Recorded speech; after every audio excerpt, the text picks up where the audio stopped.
The alert klaxon pierced the calm of monitoring station Epsilon 12, its shrill wail causing the six-limbed Thraxi operator to jolt upright in his suspension chair.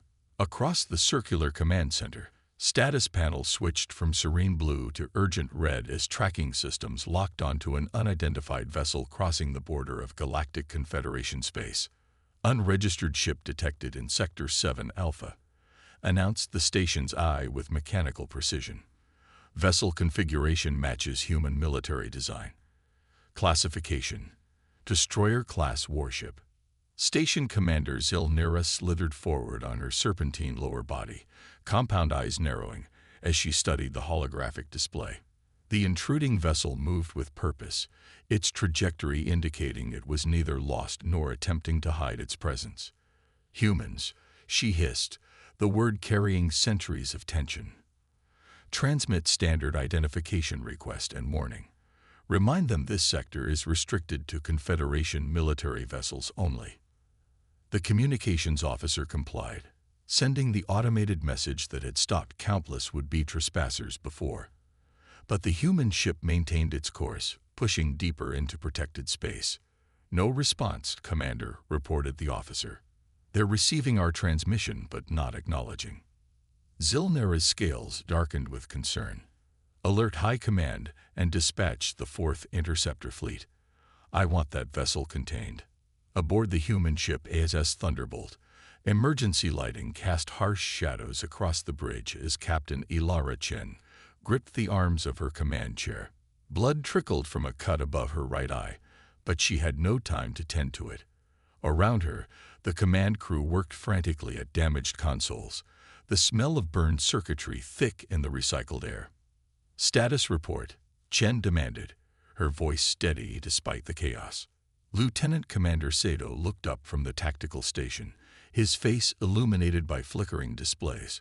"Shields at 42%, Captain. Weapon systems operational but targeting array damage. Communications still offline. We can receive but not transmit." Chen nodded grimly. "And engineering?" "Dr. Rice reports the quantum drive needs another 4 hours for emergency repairs," Sato replied. "We won't survive 4 more hours at our current pace." The captain stood, moving to the main view screen that showed the vastness of space ahead, and the approaching signature of Confederation vessels forming a blockade pattern. They had known crossing into Confederation territory was a treaty violation, but they had no choice. "They're hailing us again," reported Ensign Park from communications. Standard warnings followed by threats of severe consequences if we don't power down and prepare for boarding. Chen's jaw tightened. If only we could tell them what's coming. In the ship's medical bay, Chief Medical Officer Lydia Okafor worked desperately to stabilize the 3 crew members who'd been most severely injured during their escape. But it wasn't the plasma burns or fractures that worried her. It was the strange crystalline growths beginning to form at the edges of their wounds. "How much time do they have?" asked Lieutenant Rivera, Okafor's assistant. The doctor shook her head. "Hours, maybe less. Whatever these parasites are, they're metabolizing human tissue faster than any pathogen I've encountered. The containment field is the only thing slowing the spread." Rivera glanced nervously at the sealed isolation chamber where the infected crew lay. "And the samples?" "Secure in the high containment vault," Okafor confirmed. "If we don't make it to Confederation headquarters, at least someone might find them and understand what we discovered."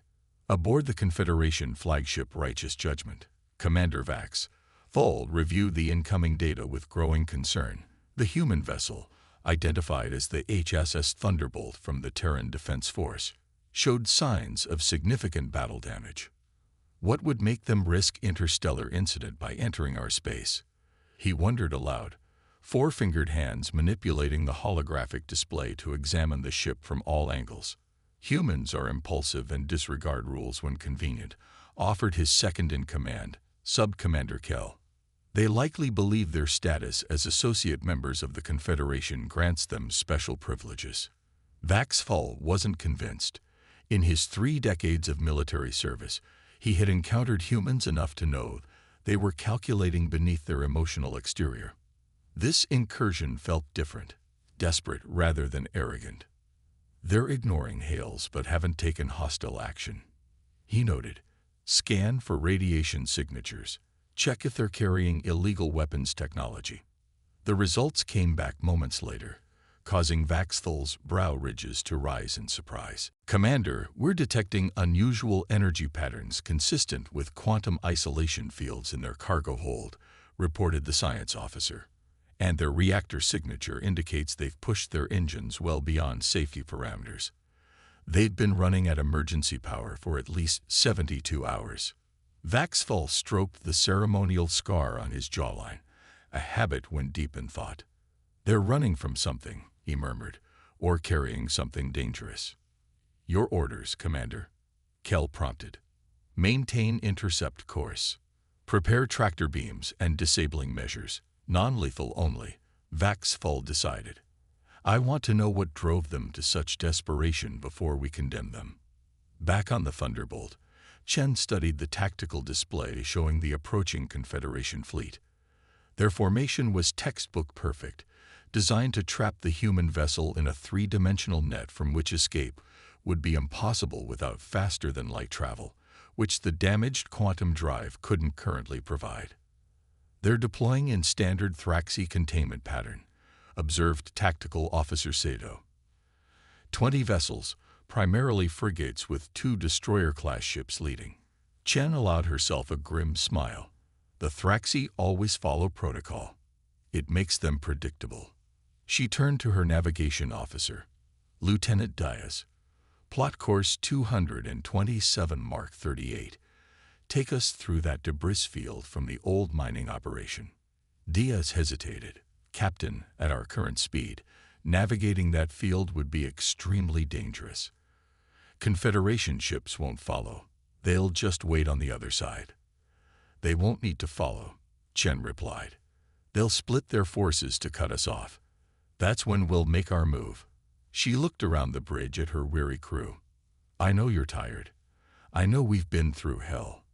But what we discovered in the Veil Nebula threatens every sentient species in the galaxy, including those trying to stop us now. In the ship's engine room, Chief Engineer Mayarai is cursed as another power conduit overloaded, sending sparks cascading over her work area. The quantum drive, humanity's greatest technological achievement and closely guarded secret, lay partially disassembled before her, its crystalline core pulsing with unstable energy. Hand me the phase calibrator, she ordered one of her engineers, wiping sweat from her brow with a grease-stained sleeve. We need to realign the quantum matrix, or we'll never get this drive back online. As her team worked frantically to repair the drive, Reyes couldn't shake the memory of what had caused the damage in the first place. The crystalline entities they'd encountered at the research outpost, how they had somehow interfaced with the quantum drive during their emergency jump, causing cascade failures throughout the ship's systems. Dr. Reyes, came the captain's voice over the comm. We're about to attempt a high-risk maneuver through a debris field. How will the drive hold up to rapid course changes? Reyes grimaced. Conventional engines should manage, but I recommend avoiding anything above 4 Gs. The structural integrity field is already overtaxed. Understood. We need that quantum drive, Doctor. Even partial functionality could save us, and potentially billions of lives. Working on it, Captain. Rise out. As the Thunderbolt approached the debris field, remnants of an asteroid mining operation abandoned decades ago, Vaxthal observed the human ship's erratic movements with growing interest. They're attempting to use the debris as cover, noted Kell dismissively. A futile gesture. Perhaps, Vaxthal replied, or a calculated risk. He turned to his tactical officer. Deploy squadrons 3 and 4 to position beyond the field. The rest will maintain pursuit. The Confederation fleet split as ordered, some ships continuing direct pursuit, while others moved to intercept the Thunderbolt when it emerged from the debris field. It was textbook strategy for dealing with a rogue vessel. Captain Chen watched the Confederation fleet execute exactly the maneuver she had anticipated. They've taken the bait, she said quietly. Prepare for emergency burst from auxiliary power cells. Target the third vessel in the pursuit group, their sensor ship. Targeting. Confirm Sato. But Captain, a direct attack on Confederation forces.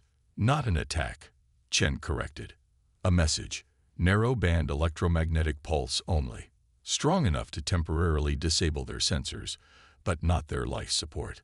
Load the sensor data from the outpost into the pulse. Understanding dawned on Sato's face. A data package inside the EMP. Clever, Captain.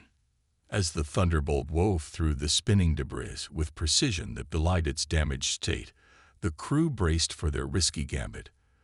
The moment they cleared the densest part of the field, Chen gave the order.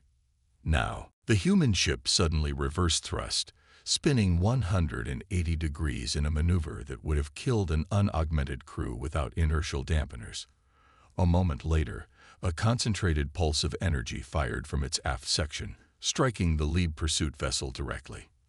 Aboard the Confederation sensor ship Vigilant Truth, the lights flickered and died as systems went offline. Commander Trelzax shouted for status reports as emergency power engage. Sensor arrays disabled, reported his operations officer. Main computer systems rebooting. An attack? Trelzax demanded. No, Commander, replied the science officer, studying the secondary terminal. No physical damage. It was a directed electromagnetic pulse designed to. She stopped, staring at her display in confusion. Commander, there's a data package embedded in the pulse signature. It appears to be research data and sensor logs. On the righteous judgment, Vaxful received word of the pulse attack with surprise rather than anger. An EMP precise enough to target only sensor systems. That's not standard human military procedure. His communications officer turned from her station. Commander, we're receiving a strange transmission from the Vigilant Truth. They say the humans didn't attack. They sent data. Before Vaxful could respond, the tactical display updated, showing the Thunderbolt had altered course again, now heading directly toward his flagship at maximum sublight speed.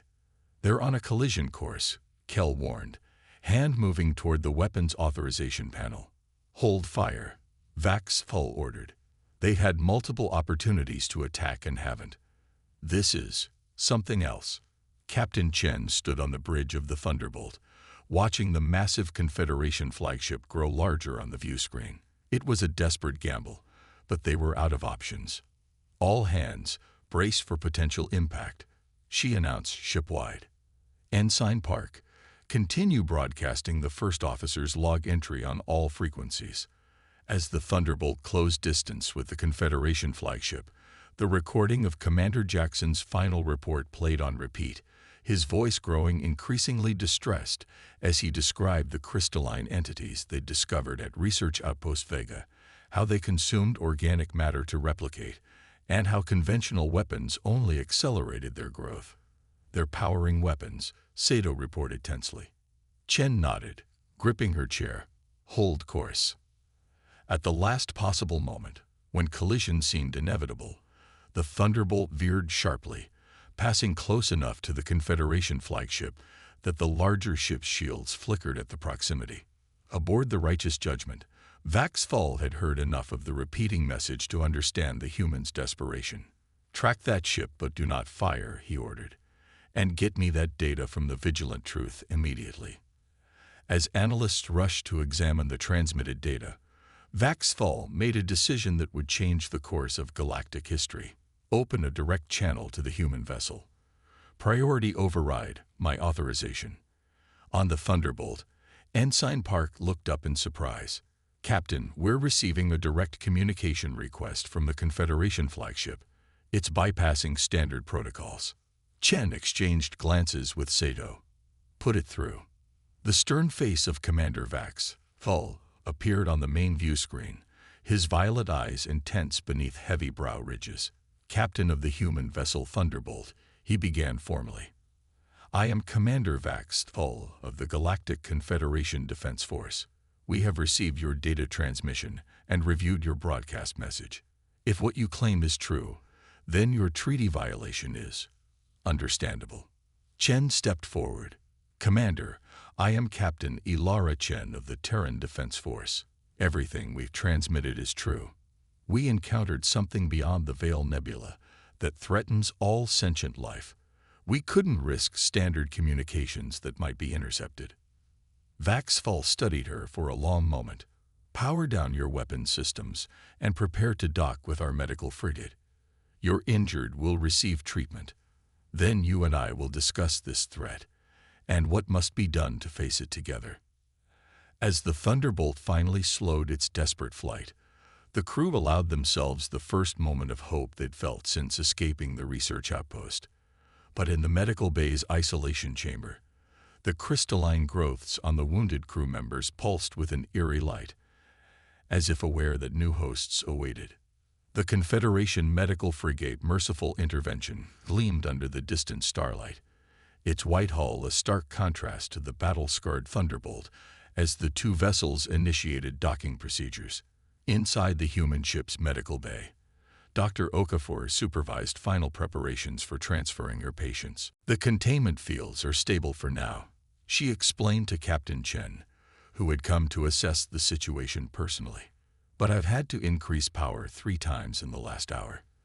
These crystalline formations are adapting, learning." Chen studied the 3 crew members through the isolation field. Lieutenant Guzman, Ensign Taylor, and Chief Petty Officer Williams lay unconscious, their wounds partly obscured by glittering translucent growths that pulsed with internal light. What had begun as small formations at the edges of their injuries now covered nearly 20% of their visible skin. "Will the Confederation medical team be ready for this?" Chen asked quietly. Okafor's expression was grim. "I've transmitted my findings and containment protocols, but we're dealing with something completely unknown. Their xenobiology specialists are preparing a dedicated quarantine section. Make sure they understand. No physical contact, even with protective gear," Chen emphasized. After what happened at the outpost, she didn't need to finish the thought. The docking collar connected with a metallic thunk, and the ship's AI announced successful pressurization. Commander Vaxfall was waiting at the airlock, accompanied by a security detail and a medical team led by a Dralaxian doctor whose 6-fingered hands moved with swift precision as she scanned the arriving humans. "Captain Chen," Vaxfall acknowledged with a formal nod. "This is Chief Medical Officer Ishvara. She will oversee treatment of your wounded." The Dralaxian stepped forward, her iridescent scales shifting color as she addressed Okafor. "I studied your notes, Doctor. Fascinating and troubling. We've prepared isolation chambers with variable frequency quantum barriers that should prevent any transmission of the crystalline structures." As the medical teams coordinated the delicate transfer of patients, Vaxfall gestured for Chen to follow him. "The High Command is assembling an emergency council. They're expecting a full briefing within the hour." Chen glanced back at her ship. "Commander Sato will need to maintain command of the Thunderbolt. And I want Dr. Reyes to continue repairs on our quantum drive. It may be crucial to understanding what we're facing." "Agreed," said Vaxthal, surprising Chen with his quick acquiescence. "Your engineer may coordinate with our science division. The data you transmitted suggests these entities somehow interact with quantum fields in ways we've never encountered." Aboard the Righteous Judgment, the Situation Room hummed with tense activity as officers from various Confederation species analyzed the data from the Vega outpost. Holographic displays showed the progression of the crystal entity's growth and replication across the research facility. "It consumed the entire outpost in under 7 hours," Chen explained to the assembled Confederation officers. 83 human researchers and support staff, along with all organic and most inorganic materials. The crystalline entities absorb matter at the molecular level and reorganize it into more of themselves. "And conventional weapons proved ineffective?" asked Subcommander Kell, skepticism evident in his tone. "Worse than ineffective," Chen replied, calling up footage that showed security personnel firing energy weapons at advancing crystal formations. Where the beams struck, the crystals grew more rapidly, spreading across walls and floors with increasing speed. They absorb energy and use it to accelerate their growth cycle.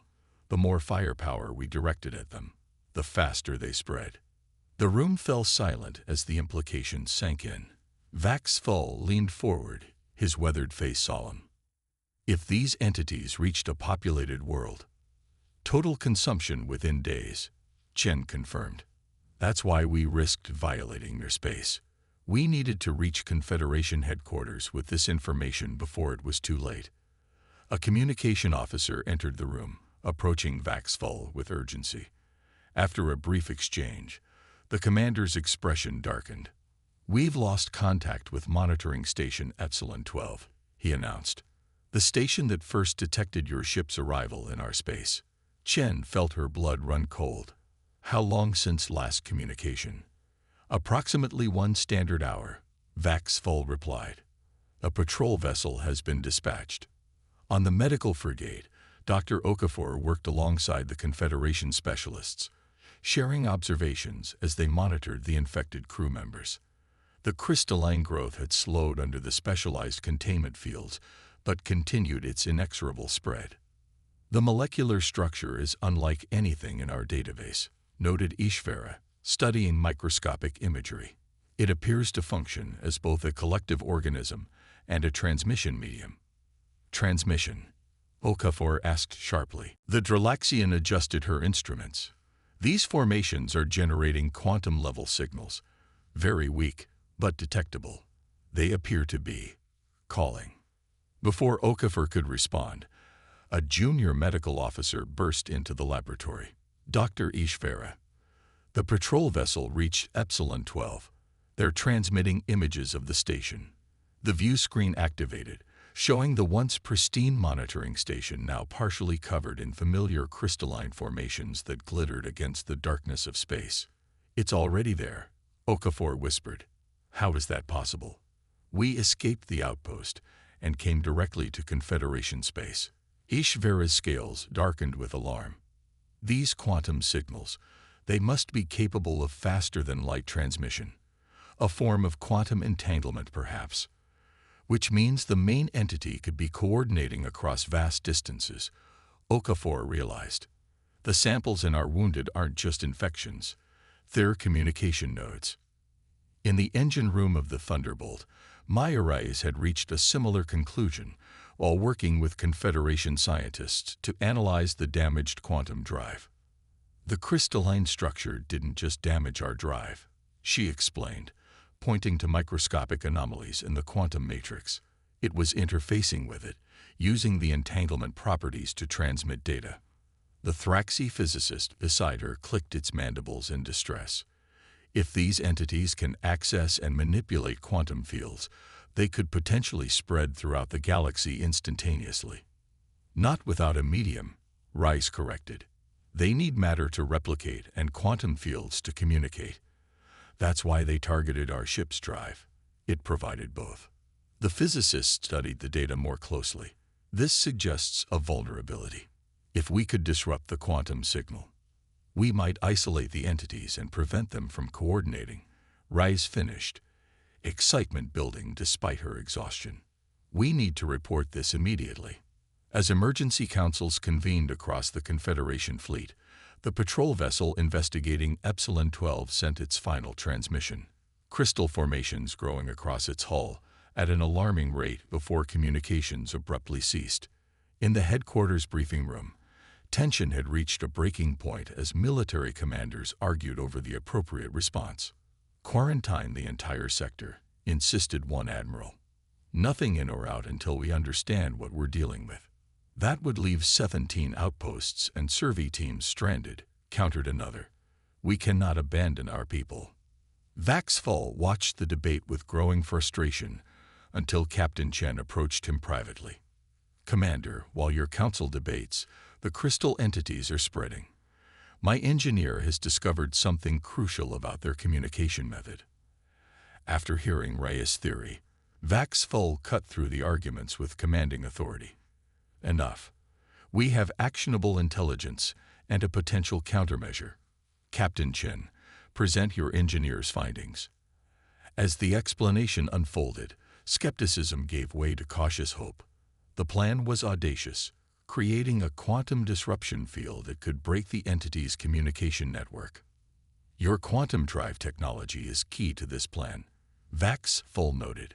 Technology you've kept secret from the Confederation despite our treaties. Chen met his gaze without flinching. Yes, just as your species has maintained certain technological advantages. But right now, those secrets don't matter. Survival does. After a moment's tension, Vax Full nodded. Indeed. How soon can we implement this disruption field? Dr. Reyes believes 6 hours for a prototype, but it will only work at close range. We'll need to deploy it directly at the source of the infestation. A strike team then, Vax Full concluded. Your ship with Confederation support. On the medical frigate, an alarm shattered the tense quiet of the isolation ward. Dr. Okafor rushed to the containment field where Lieutenant Guzman lay, watching in horror as the crystalline formations across his body began pulsing with increasingly bright light. Energy readings are spiking, reported a medical technician. The quantum barrier is holding but. A blinding flash erupted within the containment field. When it subsided, Guzman's body was gone, transformed entirely into a pulsating crystal structure that pressed against the barrier. Increase containment power, Ish Vera ordered. All non-essential personnel evacuate immediately. As they fought to contain the transformed crew member, similar alarms began sounding from the other isolation chambers. The entities were accelerating their conversion process simultaneously, as if responding to some unseen signal. In the command center, the reports from the medical frigate added new urgency to their planning. The strike team would consist of the Thunderbolt, now equipped with a prototype quantum disruption generator, and 3 Confederation vessels modified to enhance the disruptive field's range. We've tracked the spread pattern, explained the tactical officer, highlighting a region of space near where the Thunderbolt had first entered Confederation territory. The entities appear to be converging here, on the edge of the Veil Nebula. Chen studied the star chart with growing dread. That's where we found the ancient ruins. The research outpost was established to study them. What ruins? Vax Full asked sharply. A structure of unknown origin, estimated age over 2 million years. Chen pulled up images from the Thunderbolt's databanks. Our archaeologists believed it was dormant technology from a long-extinct civilization.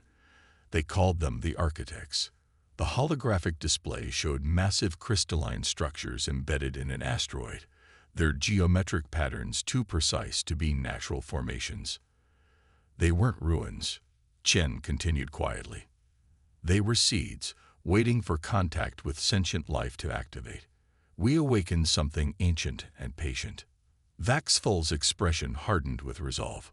Then we must put it back to sleep, permanently. As the strike force prepared for departure, Dr. Reyes made final adjustments to the quantum disruption generator, now integrated into the Thunderbolt systems. The device was a hybrid of human quantum drive technology and Confederation phase harmonics, designed to create a cascading interruption in the quantum signals that coordinated the crystal entities. The effect should spread through their network like a virus, Reyes explained to the combined Human Confederation engineering team, breaking their communication and hopefully freezing their expansion. On the bridge, Captain Chen settled into her command chair, the weight of their mission evident in her posture. Commander Sato took his position at tactical, while Vax Full occupied the station normally reserved for the first officer. All systems ready, Captain, reported Lieutenant Dias from navigation. Course plotted to the convergence point. Communications from the medical frigate, added Ensign Park. Dr. Okafor reports they've stabilized the containment fields, but the converted crew members are showing increased activity. Chen nodded grimly.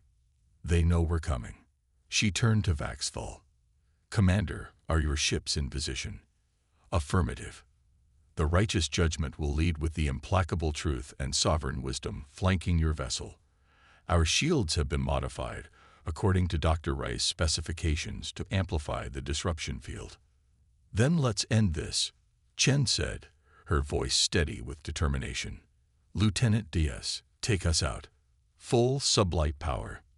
The strike force departed from the Confederation fleet, accelerating toward the edge of the Veil Nebula, where the ancient threat awaited. Through the view screen, the nebula's swirling gases painted a deceptively beautiful backdrop for the grim mission ahead. Multiple contacts detected at the target coordinates, reported Sato after they had been underway for nearly an hour. Configuration matches the crystalline entities, but much larger than what we encountered at the outpost. The view screen shifted to show floating crystalline structures, each the size of a small moon, orbiting a central mass that pulsed with internal light.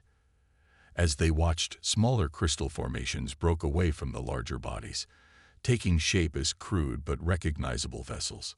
"They're evolving," Chen observed, "learning to create purpose-built forms." "Time to disruption range?" Vax Full asked. 4 minutes at current speed," Sato answered. "But those smaller structures are moving to intercept." Chen made a quick decision. "Alter course to Vector 227 Mark 33. We'll approach from below their orbital plane. The Confederation vessels may not be able to maintain formation through such an approach," Vax Full cautioned. "Your ships don't need to," Chen replied. "They need to create a triangulation point for the disruption field. Position them here, here, and here." She indicated points on the tactical display that would surround the crystal entities in a three-dimensional net. Understanding dawned on Vax Full's face. A containment sphere rather than a direct strike. "Ingenious, Captain." As the Thunderbolt altered course, diving beneath the plane of the crystal entities, the Confederation ships moved into position around the target area. The entity vessels reacted, splitting their forces to pursue all 4 ships. "They recognized the threat," Sato reported. "Entity vessels approaching from multiple vectors." "Evasive maneuvers," Chen ordered. "Maintain course to the deployment point." The Thunderbolt shuddered as it pushed its damaged engines to maximum, weaving through the void with a grace that belied its battered condition. Behind them, the crystal vessels followed, their forms shifting and adapting as they pursued. "Fascinating," murmured Vax Full, studying the tactical display. "They're learning from our movements, becoming more efficient with each adjustment." "That's what makes them so dangerous," Chen replied. "They don't just consume. They absorb knowledge, adapt, evolve." If they reached a populated system. "Approaching deployment coordinates," announced Diaz. 30 seconds. In engineering, Dr. Rice monitored the quantum disruption generator as it powered up, the device humming with potential energy. "Quantum field stabilizing," she reported over the comm. "Disruption matrix primed. Confederation vessels report ready." Added Park from communications. A sudden impact rocked the ship, throwing several crew members from their stations. "Entity vessel has attached to our hull," Sato reported urgently. "Port section, near the auxiliary power couplings." On the external cameras, they could see a crystalline formation spreading across the Thunderbolt's hull, glittering as it began to consume the outer plating. "Seal affected sections," Chen ordered. "Divert emergency power to the disruption generator." "Captain," came Raya's voice over the comm, "if that thing reaches the generator before we activate it, then we don't let that happen," Chen cut in. "Commander Vax Full, signal your ships to initialize their disruption fields. Synchronize on my mark." The crystal formation spread rapidly across the hull, its growth accelerating as it encountered power conduits and data lines. Inside the ship, warning lights flashed as systems began to fail. 15 seconds to optimal deployment position. Diaz called out, his voice tense. "Hull breach on Deck 3, reported Sato. "Emergency containment holding." Chen watched the countdown on her display, acutely aware of every passing second. At the same moment, Dr. Raya's voice came through with sudden urgency. "Captain, I've detected a pattern in the quantum signals. They're not just communicating. They're preserving their collective consciousness. If we disrupt that central pattern, we could destroy the entire network at once." Chen finished. "Can you isolate it?" "Already done. Reconfiguring disruption frequency now." The ship shuddered again as more crystal formations attached to the hull. Across the view screen, they could see the Confederation vessels similarly under attack, crystal entities latching onto their hulls like parasites. 5 seconds to deployment, Diaz announced. Chen opened a channel to all ships. All vessels, prepare for quantum disruption on my mark. 3, 2, 1. Mark. Dr. Reyes activated the generator, sending a precisely calibrated quantum disruption pulse outward from the Thunderbolt. Simultaneously, the 3 Confederation vessels released their own disruption fields, creating a converging wave that engulfed the crystal entities. For a moment, nothing seemed to happen. Then, like a ripple becoming a tsunami, the effect spread through the crystal formations. First, the entities attached to the ships stopped growing, their pulsing lights stuttering erratically. Next, the entity vessels pursuing them froze in space, their structures beginning to fragment from within. Finally, the massive central mass, the source of it all, convulsed as the disruption reached its core, the intricate quantum patterns that comprised its consciousness unraveling under the assault. "It's working," breathed Sato, watching the tactical display as entity after entity went dark. The crystalline structures didn't explode or disintegrate dramatically. They simply stopped. Without the quantum signals coordinating their molecular structure, they became inert, lifeless crystal floating in the void.